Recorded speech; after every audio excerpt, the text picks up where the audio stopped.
Et le plus ancien minaret qui est ici, qui date de l'Empire ottoman. Ensuite, tu as différents minarets qui entourent la mosquée. Tu as le dôme vert ici qui signifie que le prophète sallallahu alayhi wa sallam est enterré à cet emplacement-là. Tu as le dôme gris, là où l'imam généralement se positionne pour prier. Donc ici, lorsque tu arrives à Médine, l'une des premières choses à faire, c'est de visiter la tombe du prophète sallallahu alayhi wa sallam. Mais avant d'y aller, j'aimerais te parler de cela. Regarde, qu'est-ce que c'est que ce panneau?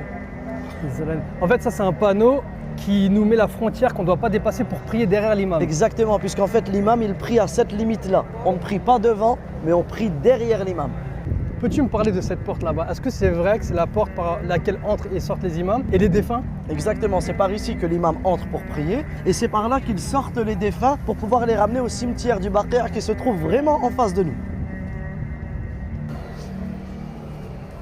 Donc ici, regarde. Tu vois cette porte-là? Ouais. C'est l'une des plus anciennes portes de la mosquée. C'est là où ils entraient dans le minaret pour pouvoir faire l'appel à la prière.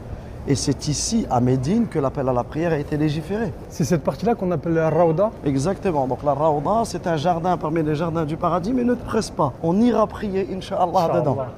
Nous avons en face de nous la maison du prophète sallallahu alayhi wa sallam, là où il y a sa tombe, puisqu'il a été enterré, comme les prophètes sont enterrés, là où ils meurent. Là où il meurt, ouais. Exactement. Et à côté de lui, il y a Abu Bakr et Omar, les deux premiers califes de l'islam. Tu te mets en face, tu vas saluer le prophète sallallahu alayhi wa sallam. Assalamu alayka ya Rasulullah wa rahmatullahi wa barakatuh. Donc ensuite tu arrives au niveau d'Abu Bakr. Assalamu alayka ya Abu Bakr. Et tu te mets un petit pas vers la droite. Assalamu alayka ya Omar. C'est ici que se trouvaient toutes les maisons de la famille du prophète sallallahu alayhi wa sallam, que ce soit ses épouses, que ce soit sa fille Fatima. Ben justement, tu parles des femmes, moi je voulais qu'on parle sur l'importance et la place de la femme dans l'islam. Toute la biographie du prophète nous renvoie vers la place de la femme en islam, qu'elle soit épouse, qu'elle soit mère, qu'elle soit grand-mère, qu'elle soit fille, qu'elle soit sœur. Et qu'est-ce que le prophète a laissé comme recommandation à ses compagnons avant de mourir? Parmi les recommandations qu'a laissé le prophète alayhi salatu wa salam, notamment lors de son pèlerinage d'adieu et ensuite jusqu'à sa mort, qu'est-ce qu'il répétait? Comportez-vous avec les femmes du meilleur des comportements.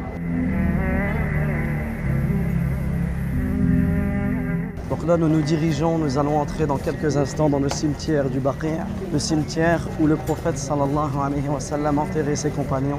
Et jusqu'à aujourd'hui, les gens continuent à être enterrés dans ce cimetière. La grande majorité des compagnons du prophète sont enterrés ici. Certains illustres compagnons comme Uthman ibn Affan, Abdullah ibn Mas'ud, Abu Huraira, également le fils du prophète sallam, Ibrahim, il est enterré ici. Et ensuite, parmi les savants musulmans, on a l'imam Malik, qui était l'imam des gens de Médine.